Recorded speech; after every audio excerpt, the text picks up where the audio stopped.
how do I even start this video and just pretend everything's normal? Like Star Wars didn't just do what I thought it did in the Ahsoka Tano episode.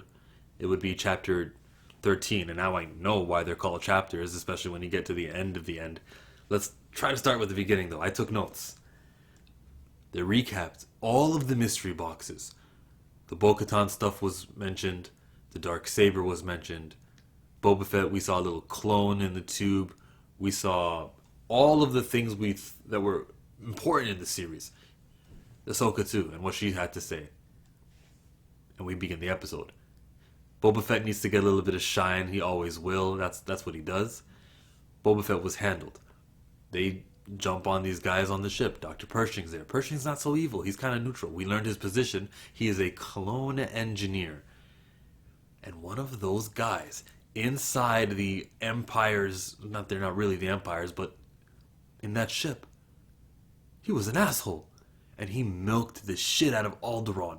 Alderaan is the planet, and I'm sure you all know this, that Leia was complaining about to Vader. No, they're a neutral system. They don't have any involvement in this war. And the first victim of the Death Star, the first planet to fully explode that we see on screen. Alderaan. Now, we had 40 years for that to sit and simmer. And all of us fans know how bad that is. We even saw in episode 4, so chapter 12, we even saw the X-Wing pilot talk to her about Alderaan. Did you lose anyone? I lost everything. Stupid question, but now I know why. It was just to remind us, just to fan those flames, and remind us this woman is an Alderaan native. She's got that Lil Wayne tattoo signifying that she's an Alderaanian. Oh, okay. And then he talked to her like, I was on that Death Star. She goes, which one? Because they blew up two, so that was a good comeback by Cara Dune.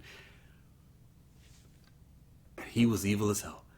And I never seen a red blaster fire just pop up on a guy's face and he dropped and Dr. Pershing saved. We don't even need him anymore, actually, to be honest. There was a moment where I was asking, why doesn't he use the whistling birds? We've seen it before where he was at gunpoint and he's just like, but he didn't use it then. He'll use it later. Who's filling these whistling birds? Yeah, that doesn't make sense. The whistling bird stuff doesn't work because Moff Gideon says later in the show, I've noticed that you don't have any more ammo on your whistling birds, he says, in a better accent than I said. That happens.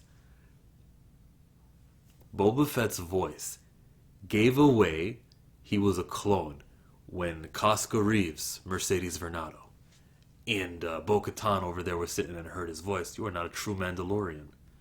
Dank Farrik. They could tell from your voice. They knew who you were. You could have been a clone trooper, but you did not acquire that armor. You're a disgrace to the armor you're wearing, this and that. And then Boba Fett goes toes with Mercedes Vernado. And Mercedes' stunt double, who was Sasha fucking Banks. This woman hit him with the fucking kitchen sink knee, literally off of the rope. And hit him with a fucking tornado DDT. DDTs, those are killer, man. Tornadoes, double arm DDTs, they fucking suck.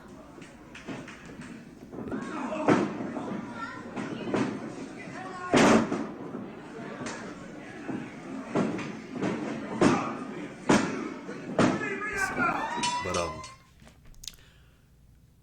they end it with some flamethrower stuff. Everything she was doing, I'm confident that it was actually Sasha Banks wrestling and doing all those moves. I can't say the same for Boba Fett. I'm sure maybe they got a wrestler, Joey Ryan, or wherever the hell they were shooting at. Whatever. It would have been Atlanta, wouldn't it be? So who's like an Atlanta wrestler? AJ Styles, maybe? Is he a Star Wars guy? Probably used her. But she's black, so he might not have done it for her. He deserves it. That's when they noted. That's when they made the line about the pure Beskar armor, and that's where it left a little bit of doubt of whether or not his Beskar could go toe to toe with the Darksaber. I didn't like how we saw burn marks sort of on the Beskar during his fight with Moff Gideon when Din Djarin was fighting him, because it didn't have any of that when Ahsoka was fighting Morgan Elsbeth. Is that a continuity error? Not necessarily. The Darksaber is different than her white lightsabers. So, there. And everyone, remember this guy? He wasn't part of the episode. I want to say it's because they had a female moment in the episode and they wanted to keep it all female. Of course, this doesn't break the story or nothing. This wasn't Avengers Endgame levels where they posed for the camera and broke all continuity of why this fighter wouldn't be fighting with the rest of her Dora Milaje and his main characters only. This was done well and I appreciate it. And I feel empowered as a male. I felt like this was great for girls, even though this guy wasn't part of the episode. And while I'm here recording extra content for parts that I skipped during my initial review, there was a moment where Dr. Pershing refers to those dark troopers as, we got rid of the humans, they were the last phase in its evolution, and that's why they're all droids right now. I wish he hadn't have said the word human. This is space, they got aliens from all over. Human sounds like an Earth word. Even man or just person would have been better than human. Too restrictive for my liking. Back to me. Now they enter the ship, they do a little heist where they try to trick them to make it seem like they were themselves a Empire ship. Crash landing inside, soon as they show up, pop, pop, pop, pop, pop. It took the Dark Troopers, and only one made it out of that room, one Dark Trooper, to handle Din Djarin. And Din Djarin thankfully pressed the button, they all went into space, nothing to worry about. Not true. This is not episode 8. Instead, they're gonna fly back and return, and they'll actually make an effort to show you that they enter through the hangar where, air is not just gonna suck up into the freaking ship, because that's what happens when you expose a spaceship in air in literally every movie and TV show of Star Wars, except for episode 8, The Last Jedi. They were on some next ship, but they did it properly here. So one versus Din Djarin. It took everything for him to defeat this one. He got it right around the neck right there. It reminds me of, who was the player? It was a hockey player. You guys can probably look it up where somebody's skate actually slices someone here. And there was a whole big talk on all the sports networks in Canada. All the sports networks in Canada were talking about Kevlar. Should it be mandatory to protect hockey players from accidents like that? We got to take the mask more seriously. They were saying this before the pandemic. It's funny that I said that. It's funny how much we talk about masks when we talk about Mandalorian. Even in the last season, 2019, I was talking about the mask, and it's amazing how much emotion they get in and out of that mask. And it's Ludwig Göransson who needs to be credited, and I repeat that this year. Ludwig Göransson needs to be credited for the way he sets the tone, as well as director and all the other stuff. But mostly music stands out to me. The music was great, especially with the classic songs here in this episode. Whew. So he gets the Dark Trooper, shows up to Moff Gideon. Moff Gideon is given the promo of his life, saying, "You just look, just assume I know everything, and I don't even need the boy. You can take the child." The child. He doesn't say the boy. He never says Grogu. Never says Grogu. I'll get back to that point. Gives Grogu to Din. Just take him. Go ahead. Din turns his back on the heel. Fucking idiot. So Moff Gideon learns right at that moment that the Darksaber does not work against his Beskar armor. You probably thought that slice was going to take care of him. No. But Gideon, Giancarlo Despacito, he brought it. Congratulations on a great performance, sir. I don't know about the stunt double in this, but it looked really good. He was menacing, and he handled it. He did everything he's supposed to do. Kudos to freaking Giancarlo Esposito. Fight scene. I needed that fight scene to happen too. I didn't want just like an agreement. I needed my heel to be a heel. So there he is, evil as shit. Bang, bang, bang, bang, bang. Slicing and dicing. Din Djarin defeats Moff Gideon in combat. Those are the rules, apparently. Those are the rules. Even though Sabine gave the Darksaber to Bo-Katan, she did this and everyone just accepted her. I guess those are the rules. That this is the way. I think maybe because Moff Gideon was there was a witness there. No, I can't even explain it. I just don't know why Bo-Katan took it seriously. If this means that Din Djarin now has to be the leader of Mandalore, or the king of Mandalore, whatever their terms are, fine. Like, Bo-Katan wants the same thing. I don't think their visions are not going to align. She can still be fighting for the same cause. He'll just be like, yeah, okay, I guess I gotta be the ruler, technically. I don't know. It's a fight I'll do for you guys. I'm friends with you guys. You've been helping me out, especially with Grogu. Alright. He's a bounty hunter. They're not all bounty hunters, but this will be a bounty for him. He'll like it. Din Djarin and Bo-Katan shouldn't be butting heads, but it will be interesting to see them continue. I actually thought she wasn't gonna make it past this season, but all right. Gideon drops the news. Dark Troopers show up.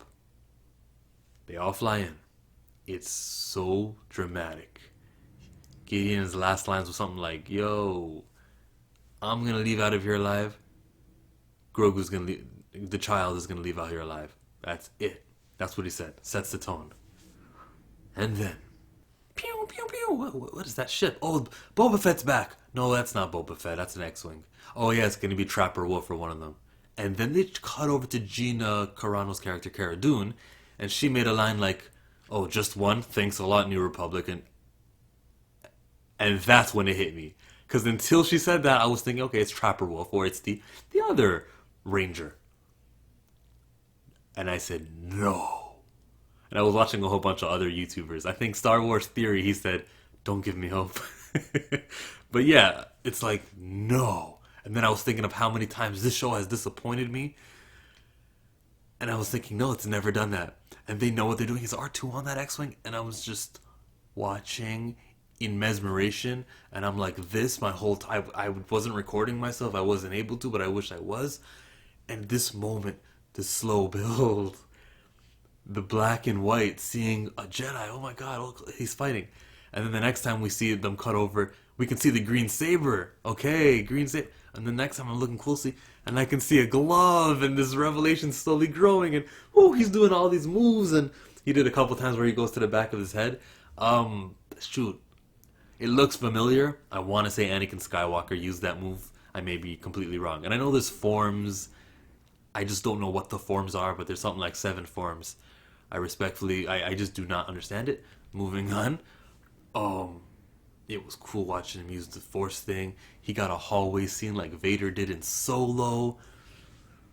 The door fucking opens. And at this point, it's like, yo, it has to be Luke Skywalker. How could it not be Luke Skywalker? And they're milking it for everything, every ounce. And they turned a shock moment into, like, 6 straight minutes of, Star Wars. On hoods. And there was even some smoke in the background. And it's Luke Skywalker. You know what? The moment was not ruined by the bad CGI. Trinity from 2nd Street Marvel, I agree with you 100% like you were saying in your live stream. This was horrible. I feel like the lighting that was on Luke Skywalker's face didn't match the lighting in the room. Give me that quality. I was just talking about quality with 2nd Street Marvel yesterday too. You can check out that live stream from Thursday. I was just talking about quality. Will the Marvel Studios show match the films? I said, no, look at Mandalorian, of course. This wasn't... The face didn't emote. You know, he didn't move Luke Skywalker. He didn't move his face when he was talking much. He kind of stayed firm. Voice was okay. As someone who watched the old Star Wars from 1977, I'm used to bad. Look, Yoda didn't really look that good in Empire Strikes Back. I'm calling out bad CGI for bad CGI. We're not there yet. We're not there. Maybe in the next few years we'll get better at it. Maybe they'll be so embarrassed by this they'll fix it. They could re-release this episode and touch up the CGI of this episode in years to come, for all we know. Apart from bad CGI, it was Luke Skywalker. He was talking to Grogu. The others were still pointing their guns or their blasters at him when he came in. I don't know why, but it's Luke Skywalker. You guys don't know Luke Skywalker? Okay, cool. You know who else came? R2-D2. In Revenge of the Sith, we hear Bail Organa say, "Erase the protocol droid's mind." That would be 3PO. R2 is an astromech droid. He's still got his memory from all of the trilogies. So he probably remembers Grogu. And maybe that's what got Grogu over. Possibly Grogu recognized R2 and said, okay, he is to be trusted. So he trusts Luke Skywalker. Luke gives a nod. Din nods back. And he's going to teach him the way of the Force. But that's not over. There was a post-credit scene. I was just paralyzed watching this, listening to the music, going, and watching and looking to see who was Luke Skywalker. It was Mark Hamill in order of appearance. And there was another person who was casted as the Jedi, and his name wasn't Sebastian Stan, but I guess that would be the stunt actor who was slicing and dicing, making his way in. The post-credit scene shows up.